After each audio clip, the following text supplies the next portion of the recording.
എൻ്റെ ഏറ്റവും പ്രിയപ്പെട്ട സീതാ മഹാലക്ഷ്മിക്ക്. അപ്പോൾ സീൻ ഇതാണ്, കണ്ണ് നിറയണം. ഓക്കെ അല്ലേ? ആ സാർ. ആർട്ടിസ്റ്റിന് ഗ്ലിസറിൻ കൊടുക്ക്. സാർ ഗ്ലിസറിനൊന്നും വേണ്ട, വന്നോളും. 2-3 ടേക്കൊന്നും പോകാനുള്ള സമയമില്ല മോനെ. ഗ്ലിസറിൻ കൊടുക്ക്.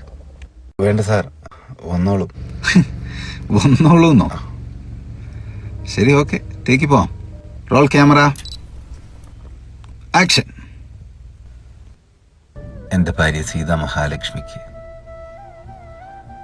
ഈ സീതാരാമ കഥയിലെ അവസാന അധ്യായമാണിത്. ഈ കത്ത് നിന്നിലേക്ക് എത്താൻ അല്പം താമസിച്ചു പോയി സീത. നിനക്കെന്നോട് ദേഷ്യമുണ്ടോ?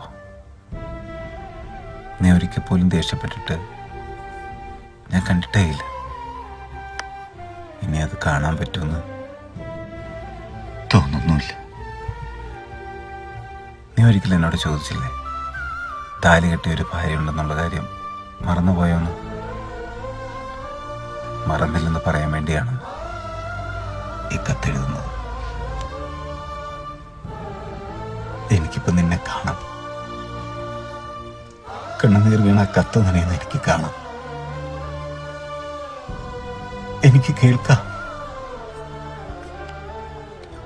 എന്നെ തിരിച്ചു വരാൻ വിളിക്കുന്ന നിന്നെ ഈ അകലത്തിലിരുന്നിട്ടും എനിക്ക് കേൾക്കാം.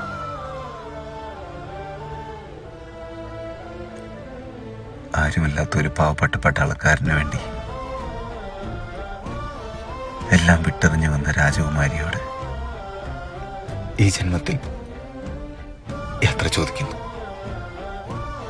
പ്രിൻസസ് നൂർജഹാൻ.